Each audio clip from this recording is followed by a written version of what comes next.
नमस्कार दोस्तों, आपका स्वागत है my YouTube channel Arun love and motivational में। तो दोस्तों, आज का जो कहानी है ये दो तोतों की है जो सगे भाई रहते हैं। एक वृक्ष पर एक ही माँ से पैदा हुए दो तोते रहते थे। दोनों रूप रंग में एक समान दिखाई पड़ते थे।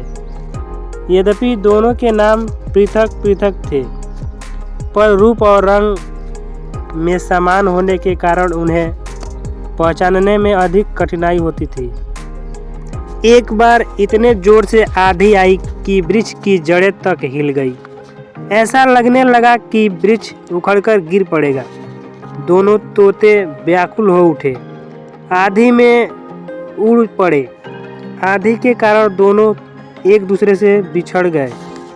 एक तो चोरों की बस्ती में जा गिरा और दूसरा पहाड़ के नीचे ऋषियों के आश्रम में जाकर गिरा। जो चोरों की बस्ती में गिरा था वह तो चोरों की बस्ती में रहने लगा, और जो ऋषियों के आश्रम में जा गिरा था वह ऋषियों के आश्रम में रहने लगा। दोनों को एक दूसरे का पता ठिकाना ज्ञात न था। धीरे धीरे कई वर्ष बीत गए। एक दिन वाराणसी का राजा रथ पर सवार होकर शिकार के लिए निकला। जब वह थक गया तो चोरों की बस्ती के पास एक सरोवर के किनारे जाकर आराम करने लगा।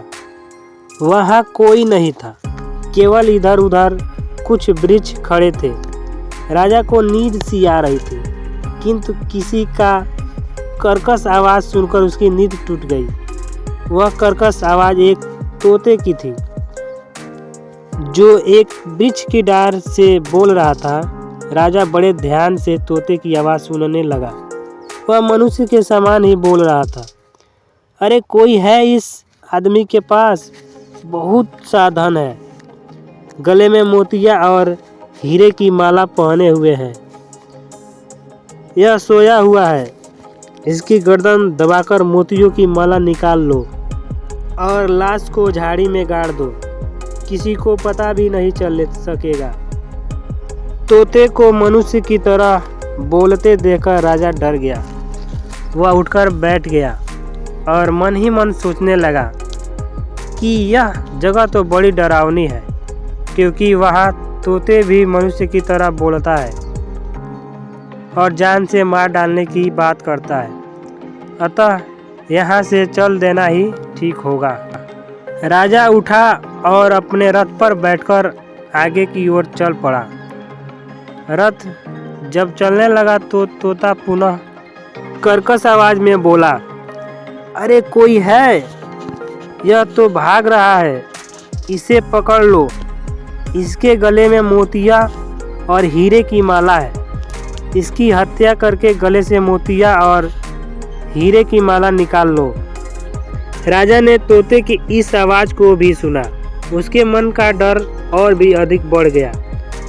वह तेजी के साथ घोड़ों को दौड़ाता हुआ दूर तक निकल गया। राजा रथ को दौड़ाता हुआ पर्वत के नीचे ऋषियों के आश्रम में गया, किंतु आश्रम में सन्नाटा छाया हुआ था। सभी ऋषि और मुनि भिक्षाटन के लिए बाहर गए हुए थे। रथ से उतरकर राजा चकित विस्मित दृष्टि से इधर उधर देखने लगा।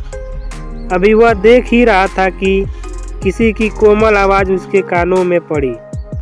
वह आवाज़ एक तोते की थी जो वृक्ष की डाल पर बैठा हुआ था। तोता राजा को देखकर कह रहा था, आइए राजन, बैठिए। सभी ऋषि और मुनि भिक्षाटन के लिए गए हैं। आश्रम में शीतल जल मौजूद है। प्यास लगी हो तो ठंड पानी पीजिए, और यदि भूख लगी है तो फल खाइए। आश्रम में फल भी मौजूद है। राजा चकित दृष्टि से वृक्ष की डाल पर बैठे तोते को देखने लगा। तोते का रंग रूप बिल्कुल वैसे ही था जैसे चोरों की बस्ती के पास रहने वाले तोते का था। राजा तोते की ओर देख रहा था कि तोता पुनः बोला, उठो राजन, निश्चित होकर आराम कीजिए। यह ऋषियों का आश्रम है। यहाँ आपको किसी प्रकार का कष्ट नहीं होगा। राजा सोचने लगा कि अवश्य आराम करूंगा, पर एक बात पूछ बैठा। यहाँ से कुछ दूर एक सरोवर के किनारे एक वृक्ष की डाल पर भी एक तोता बैठा हुआ था। वह रंग रूप में बिल्कुल तुम्हारे समान था, किंतु उसमें तुम्हारे समान गुण नहीं थे। तुम तो मृदुल वाणी बोल रहे हो, पर उसकी वाणी बड़ी कठोर थी। तुम प्रेम और सेवा की बात कर रहे हो, किंतु वह जान से मार डालने और लूटने की बात कर रहा था। क्या तुम उसे जानते हो? आश्चर्य है, वह बिल्कुल तुम्हारी ही शक्ल का था। तोते ने उत्तर दिया, हाँ राजन, मैं उसे जानता हूँ। वह मेरा सगा भाई है। हम दोनों एक ही वृक्ष पर रहते थे, पर प्रचंड आंधी के झकझोरों में पड़ने के कारण बिछड़ गए। वह तो चोरों की बस्ती में जा गिरा और मैं ऋषियों के आश्रम में रहने लगा। चोरों की बस्ती में रहने के कारण उसने चोरों की बात सीख ली। चोर दिन रात हत्या और लूटपाट की बात करते रहते हैं। चोरों के मुंह से जो कुछ वह सुनता है उसे याद कर लेता है और जब किसी को देखता है तो उसे दोहराने लगता है। इधर ऋषियों के आश्रम में रहने के कारण मैंने ऋषियों की बातें सीख ली है। अतिथियों के आने पर ऋषिगण जिस प्रकार प्रेम से बोलते हैं उसी प्रकार मैं भी बोलता हूँ। जो जिस तरह की संगत में रहता है उसका प्रभाव उस पर अवश्य पड़ता है। संगत के ही प्रभाव के कारण हम दोनों भाइयों में अलग अलग गुण आ गए हैं।